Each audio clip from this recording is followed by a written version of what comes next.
Thoko ya makorobia mabũrũri-inĩ ma nanja ĩthiĩte na mbere na kwandandũka ũndũ ũrĩa ũcũngĩrĩirie arĩmi aingĩ kũiyũkia ũrĩmi wamo.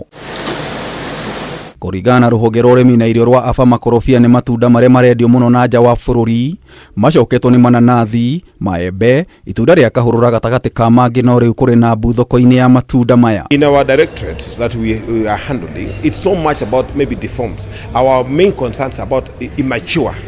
You know, what goes out of this country in most cases are then to be immature avocados, immature mangoes, mixed up of mangoes and avocados. Akiaria na andĩki a mohoro mũikarĩri gĩtĩ wa rũhonge rwa aba Corneli Serem, nĩacukĩire THOTHAITI na kambuni cia wendia wa matunda nĩ gũkungia wara na kwendia matunda matakinyanĩirie ikĩro cia wagĩrĩru. Exporters sometimes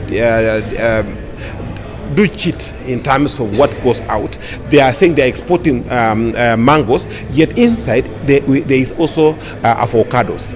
And you know, mixing the two, definitely by the time they get to the destination, they now have some new damages, which as a result, it actually makes a big blame to Kenya instead of actually blaming the exporter. Ongereire thirikari ĩkoretwo ĩkĩamũkĩra mateta ma THOTHAITI na kambuni gũtukania makorobia na maembe, ũndũ ũrĩa ũthingithĩtie thoko ĩno na gũcũngĩrĩria mabũrũri mangĩ kũhinga thoko ciao. Denmark had raised the issue of receiving avocados that are not mature.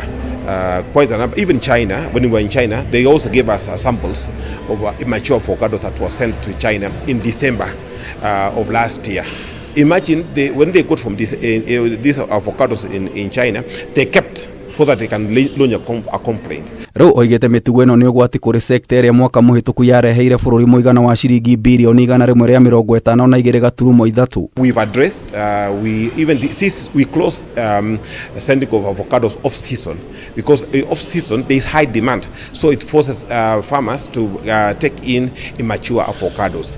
And so I know there are some concerns, people feel that we should not have closed, but the damage is so big if we don't close. Mwena wao anyiti itemi sekta-inĩ ĩno nĩ mahithũrĩte mĩhĩnga ĩngĩ thoko-inĩ ya matunda na mboga nĩ gũthũkanga kwa mombere hĩndĩ na thutha wa magetha. If we just design programs and initiatives that will reduce our post-harvest losses, we probably don't even need to double our production. Our production automatically will be doubled. We lose a lot of crops through post-harvest losses. Serem ekwaragia thutha wa igongona rĩa kũhe rũhonge rwa matunda na mboga certificate ya wagĩrĩru kuma rũhonge rwa KEBS, arejera kũhingũra mĩeke mabũrũri-inĩ ma nanja. Akiaria hĩndĩ ya igongona rĩrĩ, mwandĩki mũkaru ministry-inĩ ya wonjoria Juma MUKANA nĩ ahinyĩrĩirie bata wa Kenya kwambatĩria ũrĩmi wa matunda na mboga. I know that we are at the tail end of the AGOA, the Africa Growth and Opportunity Act, where we were again selling a lot of things to the US. We did not even manage to tap 1%.